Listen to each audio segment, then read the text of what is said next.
இது வந்து பாத்தீங்கன்னா ஈடி இதே மாதிரி நிறைய வழக்குகள் பதிவு பண்ணியிருக்காரு. எந்த வழக்குல வந்து தண்டனை வாங்கி கொடுத்திருக்காங்க, எந்த வழக்குல என்ன மாதிரியான முடிவு நம்மளுக்கு கிடைச்சிருக்கு சார்? பொதுவாக பிஎம்எல்ஏ ஆக்ட்ன்றது சாதாரண நபர்களுக்கு எதிராக போடப்படுவது அல்ல. அதை பண்ணுற அந்த மாதிரி பொருளாதார குற்றங்கள், இந்த மாதிரி பிஎம்எல்ஏ ஆக்ட், மணி லாண்ட்ரி பண்ணுறவங்கெல்லாம் யார்? அவன் கோடியில் சம்பாரித்து மணி லாண்ட்ரி பண்ணி சம்பாரிச்சிக்கிறவன். அவன் பெரிய செல்வாக்கு மிக்கவன். செந்தில் பாலாஜிக்காக வழக்குக்காக செலவழித்த தொகை எவ்வளோ இருக்கும்? கோடிகளில் இருக்கும். எந்தெந்த முறையில் கோர்ட்டுகளை படிகளை தட்ட முடியுமோ அவ்வளோ படியேறினாங்க.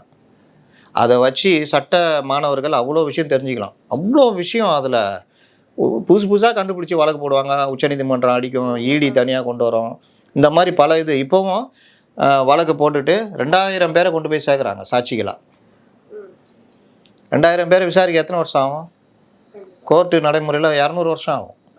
அப்போது உச்சநீதிமன்றம் அதையும் கண்டுபிடிக்குது. என்ன நினச்சிக்கிட்டு இருக்கிறீங்க? குற்றவாளியில் எப்படி சேர்ப்பீங்க? விக்டீமை எப்படி குற்றவாளி ஆக்குவீங்க? எல்லாம் பெரிய வா எவ்வளோ நாளில் முடிப்பேன்னு சொல்லு, இப்படிலாம் கேட்குறாங்க. அப்போ கோர்ட்டில் வந்து நீங்கள் ஒவ்வொரு சின்ன சின்ன விஷயத்தில் கூட ஒரு பாயிண்ட்டை வச்சு அடித்து தூக்கி ஓரம் போட வச்சிடலாம் ஒரு வழக்கை.